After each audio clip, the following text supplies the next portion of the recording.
அந்த கோவில்களில் பொதுமக்களுக்கு தேவையான அடிப்படையிலான கழிப்பறை வசதிகள் போன்ற இந்த வசதிகளை மேம்படுத்துவதை காட்டிலும் இவர்கள் கமர்ஷியலாக கோவில்களுக்கு திருமண மண்டபங்கள் கட்டுவதிலும் வணிக வளாகங்கள் கட்டுவதிலும் அதன் மூலமாக வருவாய் ஈட்டுவதை மட்டுமே குறிக்கோளாக வைத்துக் கொண்டு மாண்புமிகு அமைச்சர் அவர்கள் அவைக்கு உண்மைக்கு புறம்பான தகவலை தந்து கொண்டிருக்கின்றார். கேட்டுக்கொண்டதற்கு அடிப்படையில் தான் அனைத்து திட்டங்களும் அந்த காலகட்டங்களில் கொண்டு வரப்பட்டது. குன்னூரில் இருக்கக்கூடிய அருள்மிகு விநாயகர் திருக்கோயில் ஏறத்தாழ அந்த கோயில்கள் இருந்து கோயில் நிதியை பயன்படுத்தி 10 கோடி ரூபாய்க்கு ஒரு மல்டி லெவல் கார் பார்க்கிங் வசதியை அந்த கோயிலுக்கு ஏற்படுத்துவதற்கான திட்டத்தை இந்த அரசு அனுமதித்திருக்கிறது.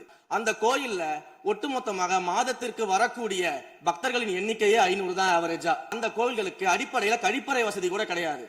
அப்படிப்பட்ட இடங்கள்ல கோயில் நிதியை பயன்படுத்தி எதற்காக மல்டி லெவல் கார் பார்க்கிங் தேவைப்படுது? குன்னூருக்கு சுற்றுலாவிற்கு வருகின்ற மக்களுடைய வாகனங்கள் போதிய அளவிற்கு பார்க்கிங்களுக்கு இடமில்லாமல் தவிக்கின்ற சூழ்நிலையில் அங்கே மல்டி லெவல் பார்க்கிங் கொண்டு வந்தால் யார் அறிவுறுத்தி இந்த அரசாணையை வெளியிட்டிருக்கின்றாரோ அவர்தான் அப்பொழுது ஆணையாளராக இருந்தபோது இதே அறிவுறுத்தின் பெயரில் அரசாணையை வெளியிட்டிருக்கிறார் என்பதை பேரவைத் தலைவருக்கு கடந்த 5 ஆண்டுகள்ல ஒன்றிய அரசின் நிதி உதவியோடு பழனியில பாத்தீங்கன்னா ஒரு சித்த மருத்துவமனை கட்டுவதற்கான நிதி உதவியை ஒன்றிய அரசு தருவதற்கு தயாராக இருந்தது. ஆனா கடந்த ஆட்சியில அந்த திட்டத்தை அப்படியே கடப்புல போட்டுட்டு கேட்டா ரெக்கரிங் செலவை எங்களால ஏத்துக்க முடியாது அப்படின்னு சொல்லி கடப்புல போட்டு வச்சிருந்த இந்த திட்டத்தை நாம இன்றைக்கு கையில் எடுத்து அதை துவங்குவதற்கான ஆய்வில் இறங்கியிருக்கிறோம். அந்த சட்டத்தில் விதி 69 என்ற குறிப்பிடப்பட்டிருக்கின்ற அந்த பணிகள் சட்ட விதிகளுக்கு உட்பட்டு சட்டத்தின் 36 பிரிவிலிருந்து தான் இந்த பணிகள் மேற்கொள்ளப்பட்டன. நம்முடைய நிலத்தை குத்தகைக்கு கொடுத்து அதன் மூலமாக இருக்கக்கூடிய வருவாயை வைத்துக் கொண்டு நாம் முடிந்த வரையில் நம்முடைய கோயில்களுக்கு தேவையான அடிப்படை வசதிகளை நாம் செய்து கொடுக்கலாம். ஆனால் கோயில் நிதியவே 10 கோடி எடுத்து அங்க மல்டி லெவல் கார் பார்க்கிங் எந்த விதமான பொதுமக்களும் பக்தர்களும் கேட்கல. கார் பார்க்கிங் ஃபெசிலிட்டி என்பதும் ஒரு அத்தியாவசிய தேவைதான். அது ஒன்றும் தேவையில்லாத எல்லாருமே இப்ப கார் வச்சிருக்கிறாங்க. கோயிலுக்கு வரவங்க கார்லயும் தான் வருவாங்க. எனவே அதுவும் ஒரு தேவைப்படுகின்ற ஒரு வசதி தான். மீண்டும் மீண்டும் ஒரு சொல்வதற்கெல்லாம் பதிலளிப்பதற்கு அவை நேரமில்லை. அறநிலையத்துறை அமைச்சர்கள். மாண்புமிகு பேரவைத் தலைவர் அவர்களே, மாண்புமிகு தமிழ்நாடு முதல்வர் அவர்களே, அறநிலையத்துறையை பொறுத்த வரைக்கும் கோவில்களின் வருமானம் கோவில்களில் வரக்கூடிய பக்தர்களுக்காக செலவிடப்படும் என்பதை நம்முடைய ஆளுநர் உரையில் இடம்பெற்றதுதான் அதனுடைய சாராம்சம். இன்னொன்று, சமீபத்தில் வெளியிடப்பட்ட திருமண மண்டபங்கள் மற்றும் வணிக வளாகங்கள் அந்த பணிகள் துவங்கப்படாத பணிகள் நிறுத்தப்பட்டது என்பது இந்த பணிகளை பொறுத்த வரைக்கும் நாம் ஆராய்ந்த வரைக்கும் அந்த கோவில்களில் பொதுமக்களுக்கு தேவையான அடிப்படை வசதிகள், பொதுமக்களுக்கு தேவையான தங்குமிட வசதிகள், பொதுமக்கள் பக்தர்கள் வரப்போது அவர்களுக்கு தேவையான அடிப்படையிலான கழிப்பறை வசதிகள் போன்ற இந்த வசதிகளை மேம்படுத்துவதை காட்டிலும் இவர்கள் கமர்ஷியலாக கோவில்களுக்கு திருமண மண்டபங்கள் கட்டுவதிலும் வணிக வளாகங்கள் கட்டுவதிலும் அதன் மூலமாக வருவாய் ஈட்டுவதை மட்டுமே குறிக்கோளாக வைத்துக் கொண்டு இந்த திட்டங்களை துவங்கியதன் காரணமாக மேலும் அதன் மீது பல்வேறு நீதிமன்ற வழக்குகள் ஸ்டே ஆர்டர்ஸ் இருப்பதனால நாம் அதையெல்லாம் ரத்து செய்து அறிவிச்சிருந்தோம். இதற்கு ஒரே ஒரு உதாரணமாக எந்த அளவிற்கு கோவில்களை கமர்ஷியலாக மாற்றுவதற்கு கடந்த ஆட்சி காலத்தில் முயற்சி செய்து கொண்டிருந்தார் என்பதற்காக ஒரே ஒரு சிறிய உதாரணத்தை மட்டும் சொல்லிடுறேன். அருள்மிகு குன்னூரில் இருக்கக்கூடிய அருள்மிகு விநாயகர் திருக்கோயில் ஏறத்தாழ அந்த கோயில்கள் இருந்து கோயில் நிதியை பயன்படுத்தி 10 கோடி ரூபாய்க்கு 10 கோடி ரூபாய் மதிப்பில ஒரு மல்டி லெவல் கார் பார்க்கிங் வசதியை அந்த கோயிலுக்கு ஏற்படுத்துவதற்கான திட்டத்தை இந்த அரசு அனுமதித்திருக்கிறது. இதற்கு முன்னால் இருந்தக்கூடிய அமைச்சர் அவர்கள் அதை அறிவித்திருக்கிறாங்க. அந்த கோயில்ல ஒட்டுமொத்தமாக மாதத்திற்கு வரக்கூடிய பக்தர்களின் எண்ணிக்கையே 500 தான் ஆவரேஜா. அதே போல அந்த கோவில்களுக்கு அடிப்படையில கழிப்பறை வசதி கூட கிடையாது. இது மட்டும் இல்ல, குன்னூர் மற்றும் உதகையை சுற்றி இருக்கக்கூடிய அனைத்து பகுதிகளிலும் இருக்கக்கூடிய 50 கோவில்கள்ல பேசிக்கா இருக்கக்கூடிய டாய்லெட் ஃபெசிலிட்டிஸ் கூட அங்க இருக்கக்கூடிய கோயில்களுக்கு கிடையாது. அப்படிப்பட்ட இடங்கள்ல கோயில் நிதியை பயன்படுத்தி எதற்காக மல்டி லெவல் கார் பார்க்கிங் தேவைப்படுது? அப்ப இது கமர்ஷியல் திட்டங்கள் இல்லையா? கோவில் நிதியை வந்து இப்படி கமர்ஷியலாக பயன்படுத்துவதற்கு எதிராக தான் நாம இந்த திட்டங்களை எல்லாமே தடுத்து இந்த திட்டங்கள் தேவையில்லை, அதற்கு பதிலாக நம்முடைய அரசாணையிலே வெளியிட்டிருக்கிறோம். மிக தெளிவாக கடைசி வரியை படித்து பார்த்தால் எல்லாருக்கும் தெரியும். இந்த கோவில் நிதியை பயன்படுத்தி கோவிலும் பக்தர்களும் பயன்படக்கூடிய வகையில மாற்று திட்டங்களை உருவாக்கும்ன்ற வரியை நம்ம மென்ஷன் பண்ணியிருந்தோம். எந்த இடத்திலையுமே மக்கள் பயன்படக்கூடிய கல்வி நிலையங்களையோ இல்ல இது போன்ற மருத்துவ வசதிகளையோ நாம செய்து தர மாட்டோம்னு சொல்லல. இன்னும் சொல்ல போனா கடந்த 5 ஆண்டுகள்ல ஒன்றிய அரசின் நிதி உதவியோடு பழனியில பாத்தீங்கன்னா ஒரு சித்த மருத்துவமனை கட்டுவதற்கான நிதி உதவியை ஒன்றிய அரசு தருவதற்கு தயாராக இருந்தது. ஆனா கடந்த ஆட்சியில அந்த திட்டத்தை அப்படியே கிடப்புல போட்டுட்டு கேட்டா ரெக்கரிங் செலவை எங்களால ஏத்துக்க முடியாது அப்படின்னு சொல்லி கிடப்புல போட்டு வச்சிருந்த இந்த திட்டத்தை நாம இன்றைக்கு கையில் எடுத்து அதை துவங்குவதற்கான ஆய்வில் இறங்கியிருக்கிறோம். அப்ப எந்த இடத்திலையுமே மக்கள் பயன்பெறக்கூடிய திட்டங்களை நாம தடுக்கவும் இல்ல, நாம யாருக்கும் பி டீமாக இருந்து வேலை செய்ய வேண்டிய அவசியமும் இல்ல.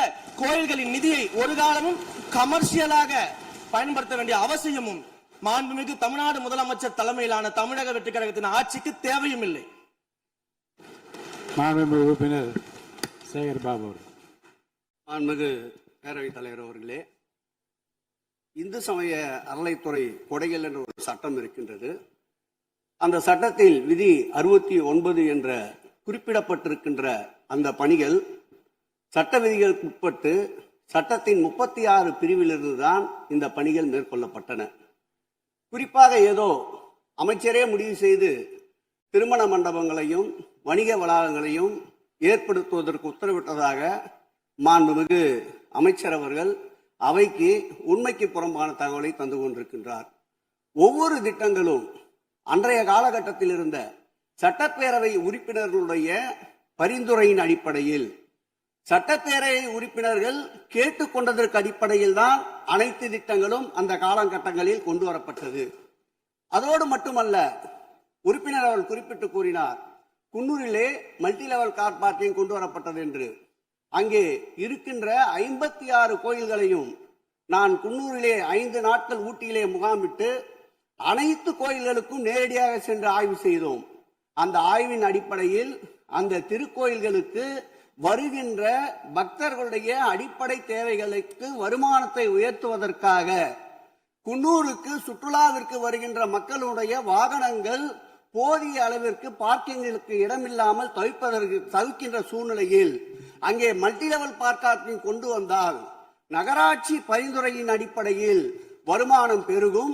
அந்த வருமானம் திருக்கோயில்களுடைய மேம்படுத்துகின்ற பணிகளுக்கு உதவும் என்பதற்காகத்தான் அந்த பணிகளை மேற்கொண்டோம் என்பதை மாண்புமிகு அமைச்சர் அவர்களுக்கு இப்போது யார் அறிவுறுத்தி, ஒரு நிமிஷம், யார் அறிவுறுத்தி இந்த அரசாணையை வெளியிட்டிருக்கின்றாரோ அவர்தான் அப்பொழுது ஆணையாளராக இருந்தபோது இதே அறிவுறுத்தின் பேரில் அரசாணையை வெளியிட்டிருக்கிறார் என்பதை பேரவைத் தலைவருக்கு, பேரவைத் தலைவர் வாயிலாக அமைச்சருக்கு தெரிவித்துக் கொள்கிறேன்.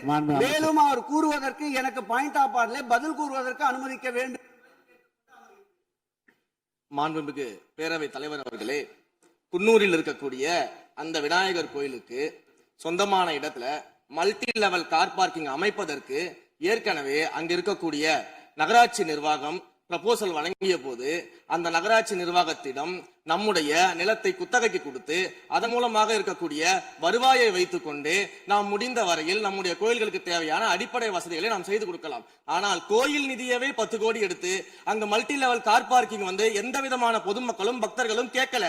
பக்தர்களும் பொதுமக்களும் கேட்பதெல்லாம் கோயிலுக்கு உள்ளே சென்று மனநிறைவோடு தரிசனம் செய்துவிட்டு வெளியே வரும்பொழுது அவர்களுக்கு தேவையான அடிப்படை வசதிகளை தான் பக்தர்கள் கேட்டுக் கொண்டிருக்கிறார்கள். அதை செய்தாலே போதுமானது.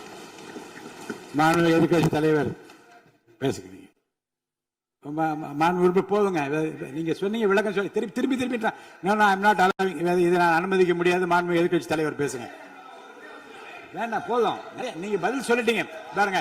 மல்டி லெவல் கார் பார்க்கிங் தேவைன்னு அவர் இல்லைன்னு சொன்னாரு, ஏன் போட்டு நீங்க சொல்லிட்டீங்க. அதோட விவாதம் முடிந்தது. மாண்பு எதிர்கட்சி தலைவர் பேசுங்க. நீங்க திரும்ப எதுக்கு பாயிண்ட் பாடுற? இனிமே எதிர்கட்சி தலைவர் பேசி முடிக்கிற வரைக்கும் குறுக்கீடுகள் அவசியம் இருந்தால் அனுமதிப்பேன், அனுமதிக்க முடியாது. எதிர்கட்சி தலைவர் பேசலாம். ஒரு குற்றச்சாட்டு இல்ல, அவர் விளக்கம் தான் சொன்னார். என்ன குற்றச்சாட்டு சொன்னாரு? அவர் விளக்கம் சொல்லிட்டாரு. மாண்பு எதிர்கட்சி தலைவர் நீங்க பேசலாம். இனி மாண்பு எதிர்கட்சி தலைவர் பேசி முடிக்கிற வரைக்கும் எந்த குறுக்கீடுகளுக்கும் நான் அனுமதிக்க முடியாது. அவசியம் ஏற்பட்டால் விதிகள் உட்பட்டு அனுமதிக்க வேண்டிய உரிமை எனக்கு இருக்கிறது. இப்போது மாண்பு எதிர்க்கட்சி தலைவர் பேசலாம். சொல்லிட்டீங்க, நீங்க பதில் பாருங்க. அவர் சொன்ன உடனே நீங்க பதில் சொல்லிவிட்டீர்கள். குற்றச்சாட்டு அல்ல, விளக்கம் சொன்னார் அவரு. 10 கோடி ரூபாய்க்கு வந்து இந்த இடத்துல 10 கோடி ரூபாய்க்கு கோயில் படத்தை எடுத்து ஏன் பயன்படுத்தினீங்க, அது வேற எதுக்கு பக்தர்களுக்கு பயன்படு விளக்கம் சொன்னார். அவ்வளவுதான். குற்றச்சாட்டு எப்படி வராது? உங்க மேல குற்றச்சாட்டு வைக்கலையே, தவறா பயன்படுத்தினீங்க, அதுல தவறு நடந்து அவர் சொல்லலையே. அதை குற்றச்சாட்டாக எடுத்துக்கொள்ள முடியாது, விளக்கமாகத்தான் எடுத்துக்கொள்ள முடியும். மாண்புமிகு எதிர்க்கட்சி தலைவர் அவர்கள் பேசலாம்.